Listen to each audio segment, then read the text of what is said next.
Hello, and welcome to Bodied, a Cloud9 fan cast. I am your host, Havocpuss, and as always, I am joined by my co-host, Frozen Creek.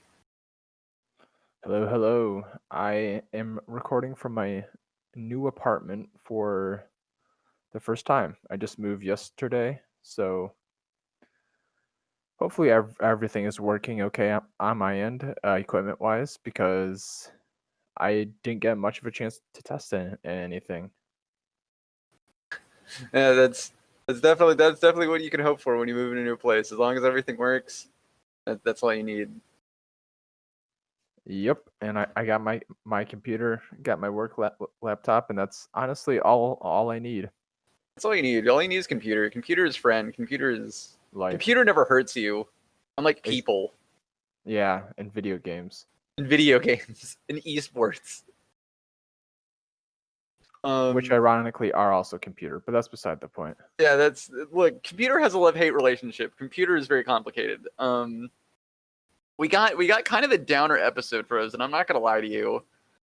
We did not get the best results over the past week.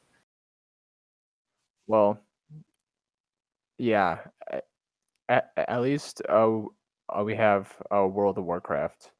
Yeah, at least we have that. We're gonna kick this episode off on a happy note. World of Warcraft still remains defeated in the BFA circuit. They beat Unitas 3-0, and then a close 3-2 win against Space Station Gaming. So the World of Warcraft boys, they're still just crushing it. I think this is one of the few teams to where we have big success, and then we remain consistent. It's not like the Cloud9 curse, which I believe now is fully a thing. Um, Yeah, they've been good forever, so I didn't get a chance to watch these games. I didn't either. I think there was other stuff going on, but I I don't mean, think we miss much yeah, considering that they're probably just going to be running the mage, warlock, druid yeah, composition. So you can't really. There's only so far you can talk about it until it's like they're just doing the same thing. yeah. I know how those games play out, so I feel like I didn't miss much. But I do like to watch because Probably didn't miss much. I do like to watch though because we always win. Yeah, plus the games are actually pretty exciting. I think when the dampening gets high enough to where you really can't just like heal and shrug off any damage anymore, and it's actually starting to get kind of dire. That's when it does get really exciting. It does kind of get frustrating that you have to wait 15 minutes just to like get to that point. Because I think that with how the game is, there's no way that you can possibly just kill someone before dampening even starts, unless there's like just like a mechanical misplay and you just miss something super hard and you forget to activate a certain ability or whatever. That is kind of frustrating, but it does get exciting when it's like, okay, everyone's mana is low, everyone's at like half health, and they're trying to stay alive for as long as possible, and then it just becomes like kind of like a race at that point. Yeah, and more often than not, we do come ahead. Yeah, so it's great to see the World of Warcraft team is going strong. I guess moving on to our first little frowny face. The CSGO team did lose to Team Liquid in their ESL Cologne match, and they ended up finishing the ESL Cologne North America tournament in 5th/6th place. So not a good look from the team, especially with how people are kind of starting to want to see better results. Yeah, I didn't get a chance to watch this either. Yeah, I To didn't be get a honest. chance to watch it either. It's definitely it's definitely not what you want to have happen when you're having to play against Team Liquid's kind of been a rival of ours. I think ever since Stewie kind of joined them, and that his whole betrayal of the team and him just like basically messing up our team for the next like year. I think we will just have like a rivalry with him and Team Liquid. So it's really disappointing that we lost them. And I'm hoping that the team can pull it together and start to get a bunch more wins. And I've said it before on like maybe like the past like 3 episodes, but eventually there's going to be a point where push comes to shove, and you're just going to have to start making changes to improve the team. You can't keep this team around forever, especially when they're not getting results. So hopefully we can start to pull off some things soon. Yeah, I don't have anything to add. That's a conversation. Okay, I assume you didn't week, so. by that pause. I wanted to give you the opportunity though. No, I'm good. But okay. Well, moving on to Valorant, we have kind of a bittersweet result. So we played in the Pulse Invitational, not the Pulse Invitational, the Pop Flash Invitational. And honestly, our play was really good.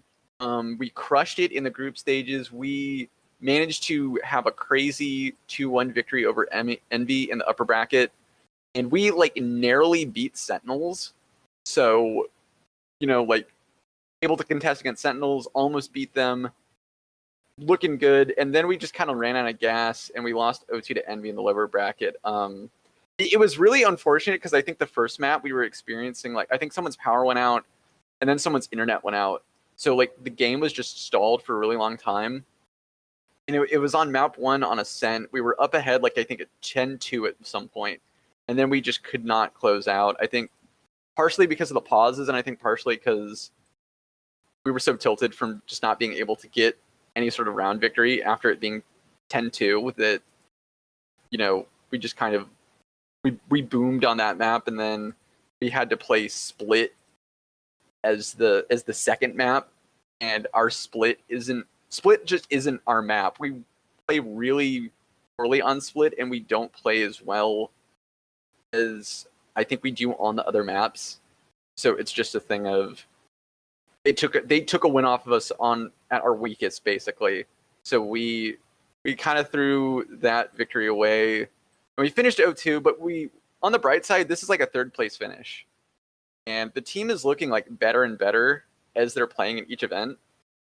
I know some people are kind of saying like, oh, we should kick Shinobi and try to replace him with someone better. And like you could, but if the team is constantly getting like top 3 finishes, if they're constantly improving and looking better in their play individually and as a team, like through each event that they play, there's really not that much incentive to. So I guess on the whole, you could say it was a good weekend for Valorant, but I wish that we could have at least gotten 2nd place instead of 3rd. Yeah. I didn't watch this either because I've been moving, so I trust your opinion. Trust my judgment on it. Yeah. Alrighty. Well, hopefully everyone caught Valorant because the Pop Flash Invitational was actually really exciting. It was a really fun event. A lot of the matches were really competitive. It didn't feel like there was, just like outside of maybe like a few matches, it didn't feel like everything was just a blowout. I guess it's like an Overwatch update really quick. The British Hurricanes are still crushing it. No need to worry for those British Hurricane fans out there. They're still looking super good. But I guess moving on to like League of Legends stuff, and we're kind of blazing through this since we're probably going to be going super long on this part, but I kind of wanted to talk, at least on the good side of League of Legends. Academy did win their back-to-back championship victory against TSM Academy. They won 3-1. They took home Academy Worlds, and I think this might be their first back-to-back Academy championship. Yeah. I guess did they win the back-to-back when they were the team with like high in contracts and stuff? Did they ever go back-to-back? I can't remember. That's because that's been just so long ago. Yeah. Yes, but I can't say that for certain. Yeah, I'm not sure, But either way, this is the first time under Academy that they did win it, so that's pretty big. Yeah, it was a really good victory too. Like everyone played really well. Even Tomo, who Tomo he's sort of the mainstay that had to come in because King could not come and play in NA because of his visa issues with how the whole virus stuff is going on. So he couldn't come back once the off season kind of finished to play with us again, which is really sad because King is super fun to watch, and I think he probably was looking to if he could play in summer. I would have imagined that he would have gotten picked up for something going into 2021. He might still, who knows, but Tomo looked good. Palafox, of course, crushed it. He is, our resident rank 1 player. Fudge played well. Inori is actually looking really good as a jungler. There was that period where he kind of just didn't play professionally for a little while, but he's looking to get back and kind of climb his way back to the top, and he's looking really good. I think that he's able to really set up how the team kind of plays, and he's able to like make those setup plays, and he seems to gel really well with everybody. Yeah, I was impressed with everyone. I think Tomo has grown so much over the split because at the beginning he was like almost all mages, and he wasn't playing them particularly well, but I think he was playing them above average from an academy perspective. Yeah, I remember that. I remember that when he started, he was kind of struggling in the bot lane a little bit, and it was it was a kind of a thing like, well, our academy bot lane is kind of struggling, that may not be good, but I think it's great that he was able to really improve himself, and as the season went on, he was able to play better and better. And I think he definitely deserves the championship win, just from a personal growth standpoint. Because it's not every day that you can start at a level, and then as the season goes on, get to an even higher level, and then actually accomplish like your goal. Yeah, and he was by far the most improved player on any Cloud9 team in my perspective.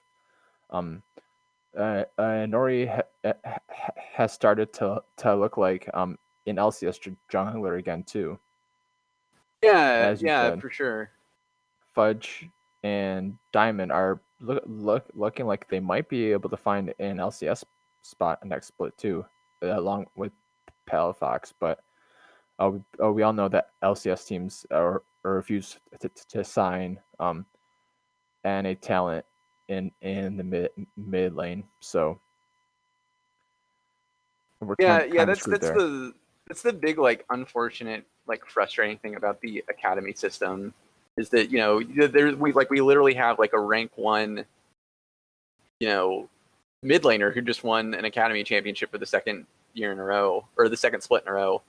There's why would you not sign him instead everyone's going with other people? It could change depending on sort of the landscape after Worlds and everything going into the 2021 season. That could change, but we'll really have to see how it works out. But I think everybody deserves, maybe not every, I say like everybody except maybe Tomo, and that's merely because this is like his first academy split, but I think everyone on the Cloud9 academy team definitely deserves to play in the LCS in some capacity. I think they're looking really good. Yeah, I think everyone has a shot of moving up for spring split next year. I'm not sure how many actually will, just because of the fact that there are a lot of drowning old farts who still want to play LCS. But I feel like all of them have given a good shout for playing LCS. I think Tomo probably needs another year in academy, but I think he if he keeps this improvement up, I think that he has every chance to possibly find a roster in the future. No, yeah, he totally should probably just wait, just just because he's so new, he definitely needs just a little bit of time to kind of cook, you know. But I think definitely, I think everyone on this team has potential to be really well in the LCS. But I guess moving on to the LCS, if you want, unless you have other academy points. I mean, I just don't want to. I don't. You just don't want. You want to. You don't want to relive the pain, the torture. Unfortunately, we're gonna have to cross that finish line. So we participated in the lower bracket. I believe was it the lower bracket finals? I can't remember exactly what it was designated as. No. Maybe it was semifinals. I can't remember. It was semis, technically. Okay, yeah, lower bracket semifinals against TSM. And that match was for all the marbles. It was for Worlds qualifications. It was for a chance to still go to the playoffs, grand finals. It was for pretty much everything. And Cloud9 lost 1-3, finishing their season in what I would say is maybe one of the biggest split disappointments in probably NALCS history, at least recent history. Pardon? They finished the season.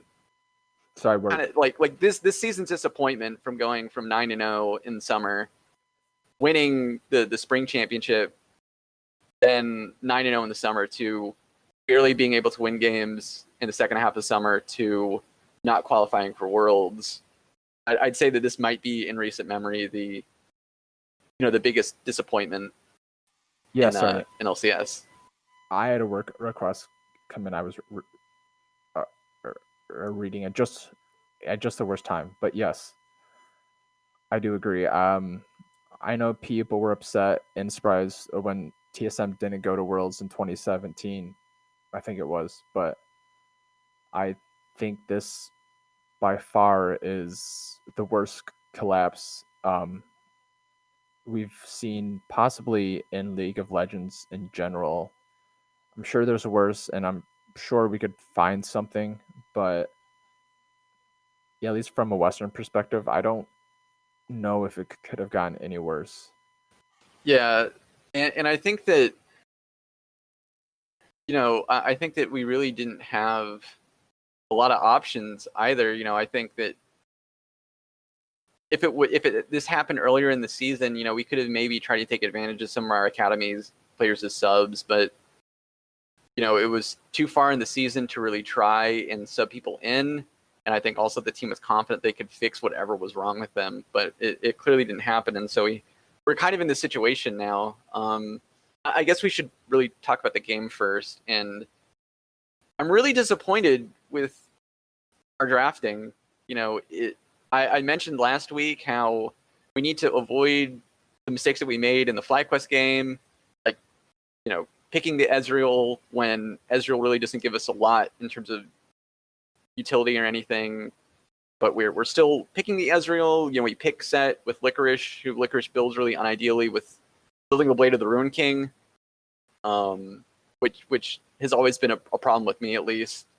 And we're drafting these carries for Blabber, which not necessarily is a bad thing, but if he's not able to be successful on those carries, it really just kind of hurts any sort of playmaking and what we can actually do. So, what was your impression about our drafts? Yeah, I think that we didn't do a very good job drafting comps that we could win with. The Lucian lack of priority was weird, and it killed us in 2 games. Lakers was so far behind on Set that he was a regular TSM jungler or just a walking ward. Yeah, pretty much 2 of those games. He got Flame Horizon one of the games. The one game that he got a decent champion, he almost lost the fucking game. Not entirely true, but he did a terrible job managing the waves, which turned out to be a problem also in Game 4. I wasn't happy with the drafts in 2 of the games we lost, and I wasn't happy with the play in the game that we won. The Ezreal priority obviously was dumb. It has been shown time and time again that it doesn't work. We're banning Caitlyn on blue side. I was gonna mention that the Caitlyn on blue side thing is just unacceptable. Like why are you banning it when you can force the team to wait, like the other team to just waste a ban by having to ban it, and then you can pick it for yourself, considering she's also really strong. It blew my mind that we kept doing that. Yeah, and after the Caitlyn ban, we didn't prioritize an ADC like Senna like we should have, because We did that for like one game. Sven was playing And that was the game that we won. Yeah, and then they got Senna 2 of the other games, I think. Yeah. 2 or 3 that of the was other basically games. double lift, being able to just pick Senna, because I think they had realized, like, look, apparently we just didn't know that Ashe was a thing until game 5. And so if Senna was gone, we were going to pick Ezreal. And, it really bugged me because, even then, we just weren't prioritizing a lot of crowd control either. We would really only be operating on, I think, Vulcan and maybe Niski or Licorice as our only sources of crowd control. And then you look at what TSM are running, and then they have like almost every role in the game. Almost every player has some form of crowd control, and it's like, how do you plan to do your death ball jump in and fight composition when you can barely catch anyone out and they can just disengage super easily? It frustrated me to no end that we kept doing this drafting strategy when it gave us problems against FlyQuest, and it kind of gave us issues in Evil Geniuses. I think Evil Genius didn't punish us as badly, but it was still kind of an issue. Yeah, and along with that, we just didn't really draft ourselves in anything to really win. The only time that we drafted aggressively was the Lucian, and we weren't smart enough to ban Izillion for some reason, because we had to ban Caitlyn. Yeah, I think that game. So that shot us in the foot. Yeah, just a lot of really that could just describe kind of the whole game. The whole game was just a whole series of foot shootings. If you want to describe it that way, just us failing in draft. I think gameplay wise also was just really not a welcome thing to watch. Sven was kind of base checking bushes and everything and just killing himself. I think Licorice is in his play individually in a laning sense was really frustrating, because he would constantly just be overextending and pushing up past the river, and he would just stay there. And I think that I just don't think that you can do that, and it's just such a simple mistake to avoid just by, look, you pushed in the wave, you don't know where the jungler is, why not just back off from like the halfway point just to make sure you don't get ganked? I may be missing something because I don't play top lane and I'm not that good, but at least to me, in the broad sense, it feels like you could just avoid a lot of hurt in just gold, losing gold to just not killing yourself like that constantly. And he did that repeatedly throughout the series. Yeah, the perfect example of that to me was in game 2 on the Lilia, a game that we actually won. Blabber split the jungle vertically, so Spica had to also split vertically. He's on Lee Sin, who can gank at level 2 really easily. Lilia's into Shen, and Lilia pushes the wave level 1, so there's just a free gank at level 2. Yeah, like at least since Asher red buff, where else is he gonna be? And then he just walks in there and just dies. He's like, oh, I got a flash out of Shen. It's like, no, that's not okay. Like, that was the most telegraphed play I've ever seen. I called it immediately. I was like, oh, Licorice is just dead here after I had a similar thing. I think watching it a lot of the times, I just feel like, oh, they're just dead here, and then of course they die, and I'm just like, what are you doing? Can you just play better, please? Yeah. Gold 4. Like I saw that game kind of coming a mile away. Yeah, It's so and I think obvious. that I think that as those mistakes kind of mounted, our mental game just crumbled. Like looking at the player cams, we just looked like we didn't want to be there. We didn't want to be with like each other as a team, and I think at game 5, everyone was just done. Everyone wanted to just go home and just not be around each other and not play with each other anymore. It was such a rough experience to just kind of go in with like this really uneasy feeling of like we can do this. If we play smart and we stick to a game plan, after like playing for like these weeks and trying to prepare for this, we can do this to game, like game 4 where we're just like, just end it. Just please just let us go home. I don't want to be here anymore. I want the season to end. Yeah, it was bad. I just listened to the player cams right before we started our recording on Wednesday, and yeah, Lucas just sounded so defeated that 4th game. It just seemed like he just didn't even care at that point.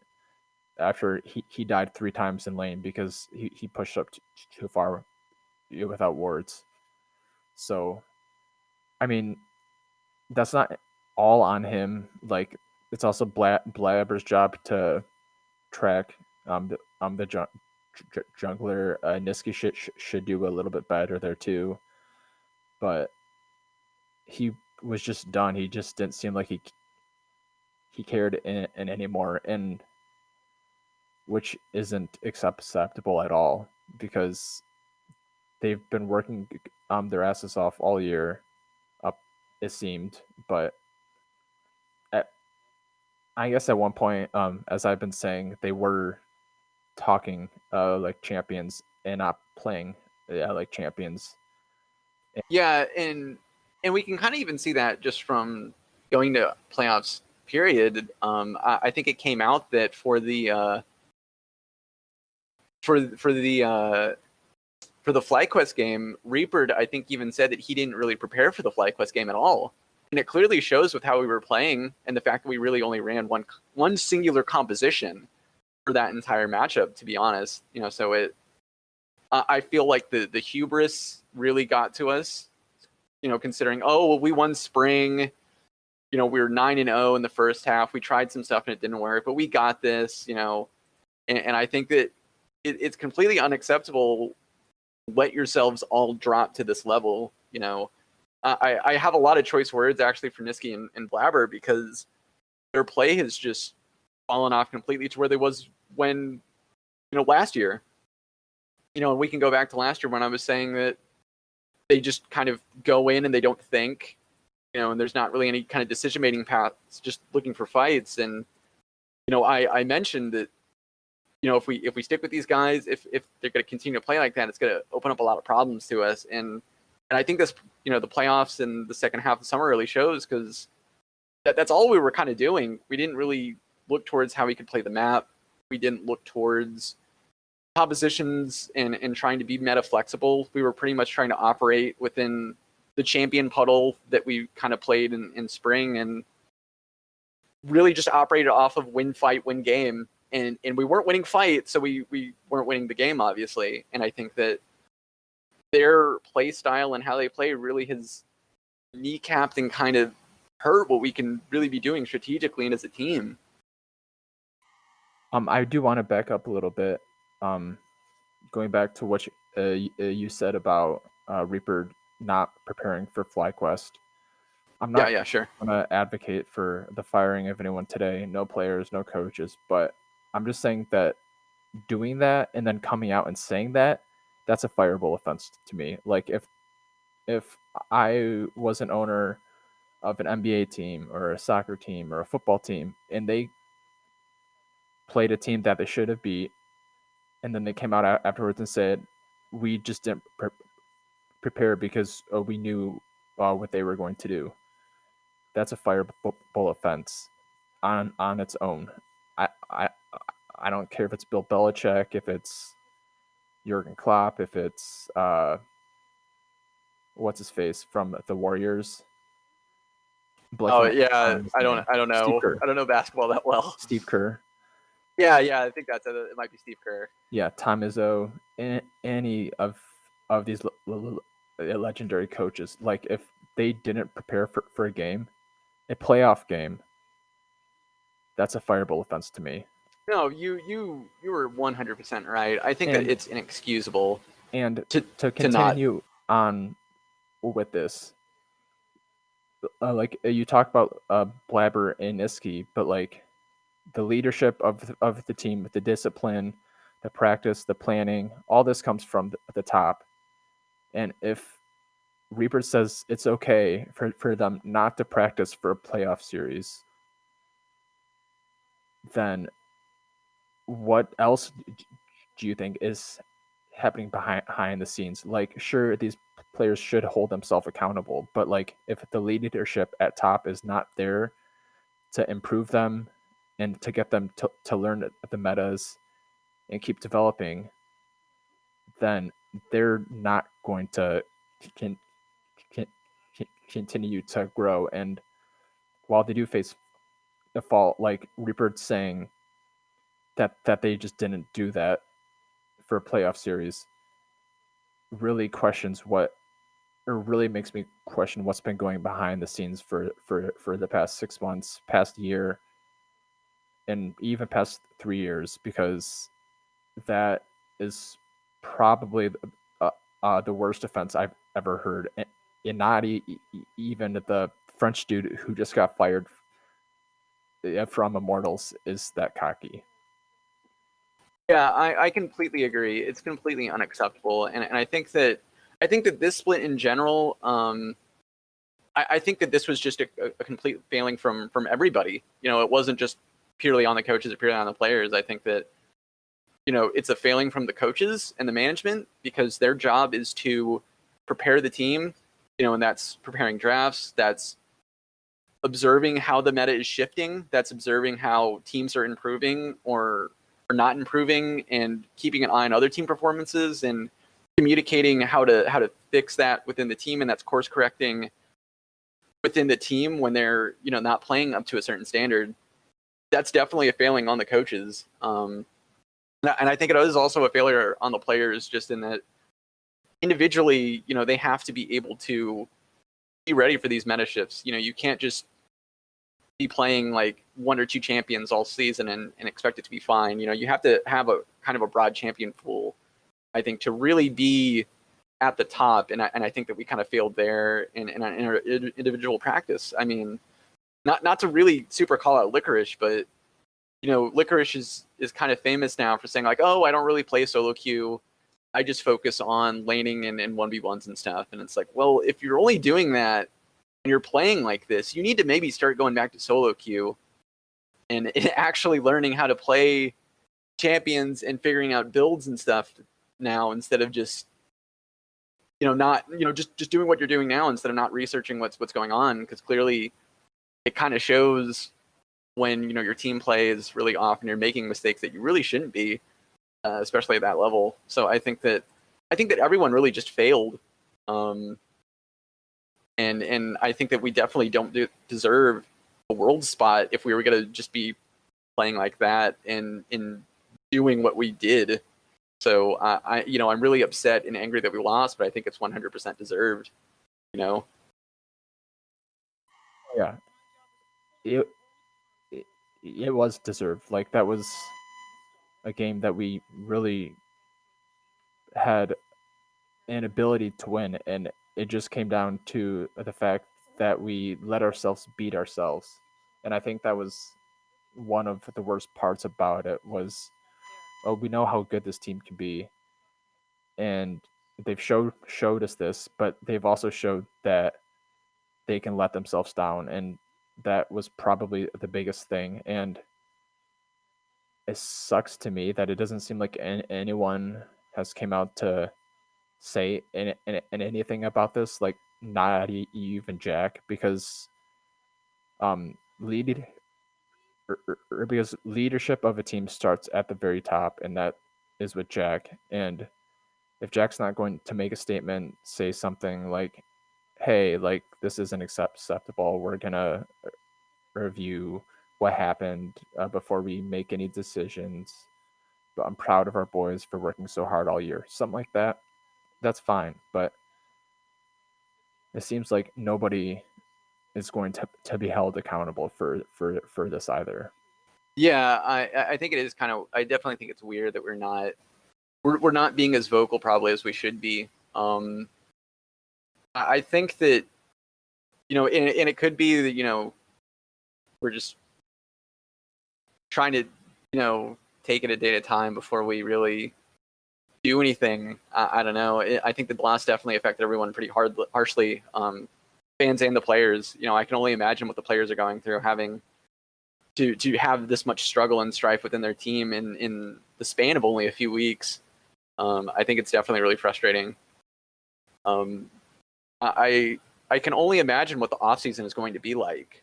I think that, and this is just my opinion, and we don't have to really talk about offseason stuff or who, like what kind of changes we'd make or anything just yet, since it's really super early. But I think that in the grand scheme of things, in the big picture, what happened this split, I don't think you're allowed to get away with not making any changes to this team. I think that with everything that's happened, I think some people have to be in the hot seat and some people have to go, and you have to make changes to ensure that this doesn't happen again. I think there's no way around it. I don't think that if I was Jack, I don't think I'd be satisfied with this. And then I bring everyone in the room and just say like, well, guys, you tried your best. We can only just look towards spring and hope that we can do better. I think some people are good. I think some heads are going to roll. I don't know whose heads. I can give you a list of probably from a priority of whose heads I'd like to see rolling, but I don't know who. But I can only imagine that some people are going to not be here by the start of spring. Would you agree with that? Is that something that you can definitely see happening? Or I would expect some changes to be made. I'm not sure how much and how how high how high that will go. I guess it's not the word I right, was thinking of, but high profile that right. those changes will be. But I do think that this team showed what they are capable of, and that's winning 36 out of 39 games in a row, something like that. And that this team is very capable of being great, but unless they're able to learn from some absolutely miserable and unacceptable mistakes, then they aren't ever going to reach those heights again. And I'm hoping that no one is mentally boomed from this, because there is a lot of redemption here. Like Licorice is young, Blabber is young, and Niski still has a few years left. So does Sven, and Vulcan is still young. And I do know at the end of the day that no one feels as bad as the players and coaches, but I do think that they do need to look inside themselves and figure something out if they want to come back, because Jack said last year that falling out in groups of worlds was not acceptable, and this is This is much like 10 worse. times worse than that. Yeah, this is much worse. So I have no doubt that this team could run it. It could run it back next year and win spring and summer if they wanted to. But I think some serious personal and mental introspection would need to be done, and a lot of personal growth before that happens. Yeah, I think that the team is definitely going to use a lot of this time just for maybe some general soul searching, just to kind of see, what everyone kind of wants to do personally. It's going to be a really rough one because we're going to have to we have the championship this weekend, so we have to sit through that. We have to sit through maybe like the month of no games until Worlds, and then Worlds is like a month, and then we have we have the off season, which is a couple 2, 3, maybe 4 months depending on when the Yeah. summer the spring starts. So It's we're gonna generally have March, I to think. wait. 6 months. Oh geez, it really doesn't start till March. Something like that. It's almost 6 months till we get to watch Cloud9 again. Oh god. So we're gonna have to sit tight for a little while in terms of if there's really going to be any news, because really I think most teams, they don't announce and make any changes for the most part until after Worlds, unless you're like Immortals. If they finish bottom of the barrel, you just go ahead and cut what you need to cut. But most teams, they don't. They wait until okay, Worlds is done, maybe like a month after Worlds or something. That's when they kind of start the boot camping, when the trying out and the feelers and whatnot. So we're gonna have to wait a while. It's gonna be really tough. I'm gonna try to keep out to see if there's any news, rumors, any kind of statements from players or anything. We're probably not gonna be releasing episodes super frequently. I think Valorant, for instance, is probably gonna be our next team to really just kind of keep an eye on, because they've been playing pretty consistently, and they have events lined up pretty much like every month. At least that's the trend. So unless like Valorant and CS:GO does some stuff, we may have to take some weeks off. But it's gonna be rough.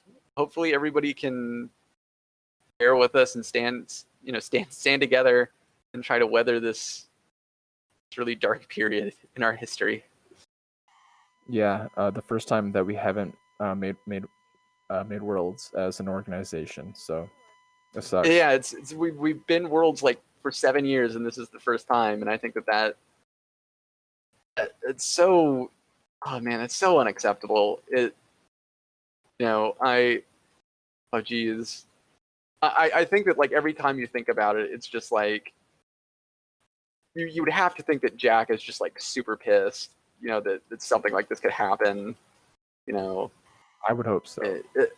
Especially with, I would hope so. and maybe that's why he's not saying anything. I think that maybe he is just so frustrated and so upset that we went from building this team that won the spring split to this. That's gotta be really that's gotta be really hard. I think that you gotta maybe just take a vacation after that and just be like, okay, you're not gonna be able to call me for a few months or something. I'll try to be in touch when I can, but I'm just gonna be away for a while. But I mean, I get it, but he is also yeah, the face of the organization, and there's investors who expected to see their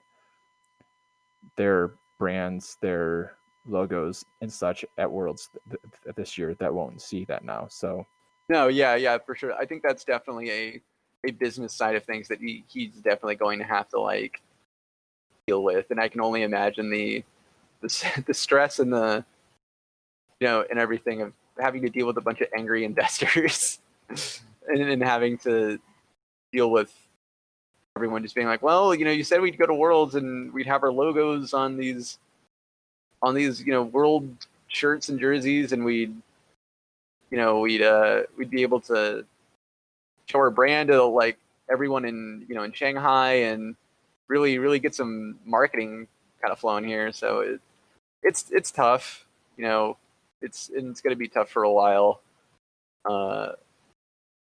I really got nothing else to say. I think I've said all I can.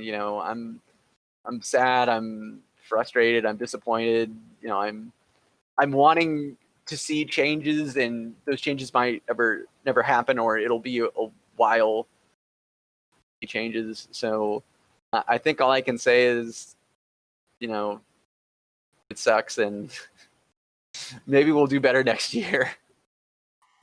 Yeah, I agree. It sucks. I didn't watch the team Liquid the FlyQuest game. I don't intend on watching anything this week. On this weekend either. I haven't watched any Cloud9 news outside of some of the mic check. I need some time to. You need time to heal for the healing to truly begin. Yeah. I'm heartbroken. I did hear that the FlyQuest match was like super insane. Yeah. It went to like 5 games. I think that everyone was doing some really crazy stuff in terms of in plays and everything. I think it was, I heard it was super duper good. I think this weekend, I think TSM I think plays. Okay, yeah, they play Team Liquid, and I think whoever wins that match will play FlyQuest again for the whole kit and caboodle. Do you want to at least speculate on who's gonna go to the grand finals and who's gonna win? Not really. Okay. I think Team Liquid's going to Fair. win. That's all. Team Liquid's going to beat FlyQuest in the final. Yeah, I think that would be my that'd be my choice as well. I think that Team Liquid is not only very good. I think that they really did honestly luck out with Jat being such a good coach. He seems to be everything that you'd want in a coach. He has a really good analytical, strategic mind. Him being on the analyst desk so many years, he has all these stats, and he truly, I think, understands strategically like what a team needs to do and what to do with the pieces that you're given. I think it seems that he's also really good at bringing the team together. He's managed to really manage everyone interpersonally really well. I think Tactical's really improved since the last time he played. He run Rookie of the Split, which I think is really deserved. I think Jat is able to, he's going to beat TSM. I think TSM's really banking on the Bjergsen train, and I think they should be able to beat TSM, and then I think the grand finals against Fly and Team Liquid, it'll be really close. I think it'll be really interesting. I kind of want FlyQuest to win, just because they're super likable and they're kind of this greater than the sum of their parts. Just these friends that are like, okay, we're gonna do it, guys. We're not the most high profile of talent, but together we formed this Voltron that is gonna punch everybody, and I think that would be really nice to see. And I think it would be cool also just to see a different team other than Team Liquid or TSM have another banner in the LCS studio. To see a FlyQuest banner, I think would be super fucking dope. Yeah, and it's well deserved. I'm cheering for FlyQuest, but I'm not watching to support them. Sorry, guys. I think that's fair. But okay, I have one small mini rant to end the podcast. If Reaper wasn't practicing for FlyQuest, what the fuck was he practicing for? I would only imagine that he was practicing for. I think his thinking was, and bear with me while I bring up the bracket here. So I would imagine that historically we were able to beat, we were able to beat FlyQuest. So I think that he thought, no, we can beat FlyQuest, and I think he was preparing to face Team Liquid. Since we won, I think he's thinking we beat FlyQuest pretty easily. We know how they play. And I think he was preparing more to face off against Team Liquid in the semifinals. And, I think that he was looking to be super ready and on the ball to face them. But of course that didn't happen. And I think he had to kind of course correct and go like, okay, we got to play against Evil Geniuses. And then it's TSM. And I think at that point the team was kind of in shambles, and there's only so much you can really do with that.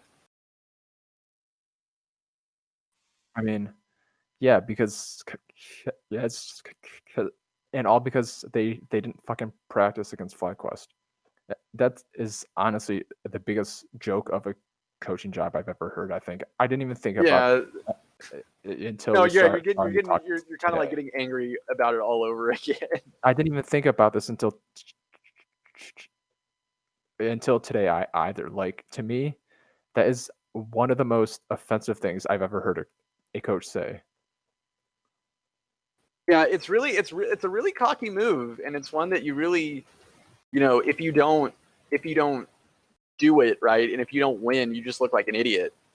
Uh, you know, if you succeed, it's like, oh well, look at this guy. They didn't even practice for FlyQuest. They beat him pretty handily.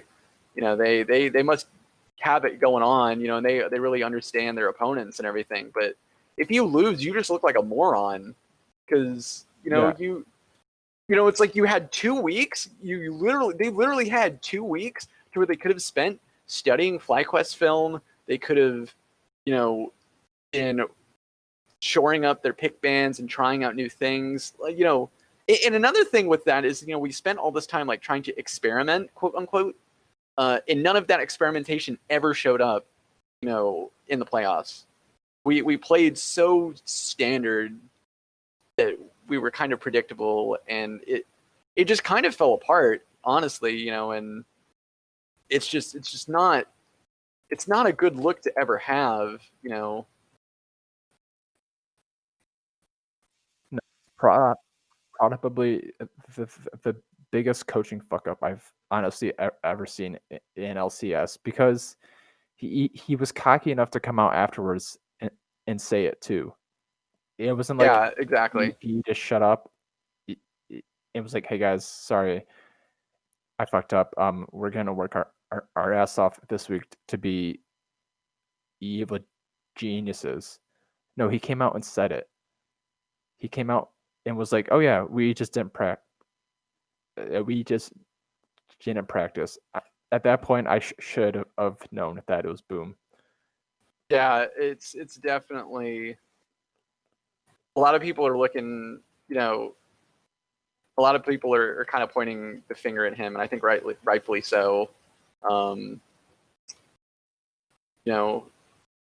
think the bigger question is, should we, even with this, what capacity, should he operate in a limited capacity to our team? Because he is very good at developing talent. I think his track record for developing and improving players is speaks for itself. But I think in this like absolute like pinnacle of hubris for him to just go, we didn't prep for FlyQuest at all, and your team that was already looking kind of shaky completely falls apart under you. Should we keep him on and be more of like a player coach and try to work individually more with players while we have a new head coach kind of brought in to work with the team as a group and everything, or should he just go? I think that's something that I think should at least be kind of questioned. I mean, I'm not here to advocate for any jobs today. I just don't get it. Like, as a fan who spent money to go to events to watch them lose, who spent the money on merch, who does this podcast 20 or who does 485 podcasts a year or something like that, and pays for that too, just to have that thought process going into playoffs about a team is so frustrating to me. And I think that's it. I think I'm gonna be done there. Okay. All right. That's fair. Well, thanks for listening to this episode, this very sad episode of Bodied. As always, you can find us at C9 Bodied. Recording schedule is probably going to be a bit up in the air. Like I said, it's probably going to depend on how often other Cloud9 teams are playing. If CS:GO or Valorant isn't participating, or if there's not any big kind of breaking news, we're probably not gonna be recording as by week, every week as we usually do. We may do it every couple of weeks or whatnot, but we'll try to churn out episodes at least semi-frequently. But we appreciate everyone sticking around for this. And I guess we'll see you next time, whenever that might be. Yeah, it'll be soon. We won't be gone long. Because Alrighty. As I'm sure I can come up with a lot more to say. So, we'll talk soon. Yeah. Bye, guys. Goodbye. Bye.